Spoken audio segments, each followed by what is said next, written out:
जनता ने इस बात को विश्वास कर लिया कि मोदी जी जो कहते हैं वो करते हैं। 28 अपने पास है, केवल एक को आ लेना है। देश में लोकसभा चुनाव की तारीखों का ऐलान हो गया है। मध्य प्रदेश में भी 4 चरणों में लोकसभा चुनाव के लिए मतदान होने।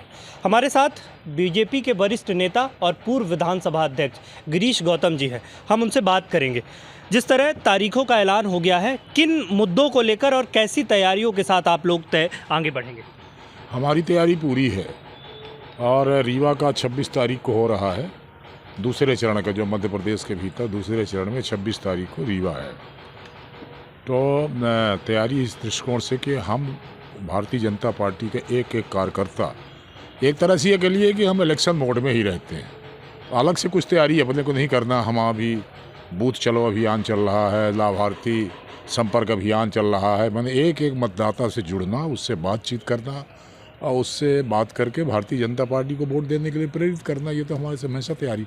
अलग से ऐसे कोई तैयारी नहीं हो रही कि नहीं अलग से अचानक चुनाव आ गया और हम अब तैयारी करें, ऐसा कुछ नहीं। देवतला विधानसभा से आप आते हैं और जिस तरह आप जनता के बीच जाना है, वो कौन से मुद्दे होंगे लोकसभा चुनाव में जिन मुद्दों को लेकर जनता के बीच आप लोग जा रहे हैं? मोदी की गारंटी ही सबसे बड़ी गारंटी है और जनता ने इस बात को विश्वास कर लिया कि मोदी जी जो कहते हैं वो करते हैं। तो यदि हमने प्रधानमंत्री आवास के भीतर से इतने करोड़ मकान बना दिए, उसमें देवतलाव या पूरा मध्य प्रदेश भी शामिल है, जो देख रहा है कि प्रधानमंत्री आवास बन रहे हैं। बचे हुए आवासों को बनाने के लिए गारंटी दी गई है, उनको विश्वास है कि ये गारंटी पूरा करेंगे।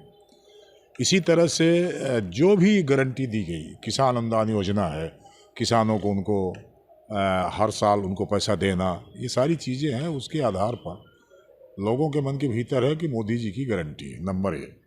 नंबर 2, जो 2-3 काम हुए जो कभी किसी ने सपना नहीं सोचा होगा, वो पूरा होने का काम हुआ है। जम्मू कश्मीर भारत का हिस्सा है, ये बनने के लिए 370 का हटना ज़रूरी था।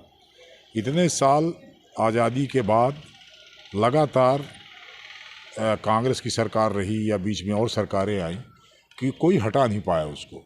370 को हटाने का काम किया, जिससे देश की राष्ट्रीय एकता अखंडता को मजबूती देने का काम यदि हुआ है तो ये लोग समझते हैं। लेकिन कांग्रेस कह रही है कि केवल धर्म के नाम पर राजनीति बीजेपी कर रही है। यदि 370 को हटाए जाकर पूरे देश को एक साथ करना इसे धर्म कहते हो, तो हम ऐसा धर्म की राजनीति करेंगे। 29 लोकसभा सीटें मध्य प्रदेश में और विंध्य की 4 लोकसभा सीटें।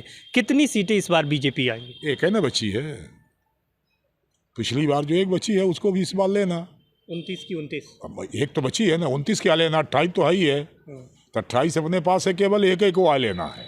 ये थे हमारे साथ पूर्व विधानसभा अध्यक्ष गिरीश गौतम जी। स्पष्ट तौर पर कहना है कि मध्य प्रदेश की 29 लोकसभा सीटें बीजेपी जीतेगी और विंध्य की 4 लोकसभा सीटों पर बीजेपी का कब्जा होगा।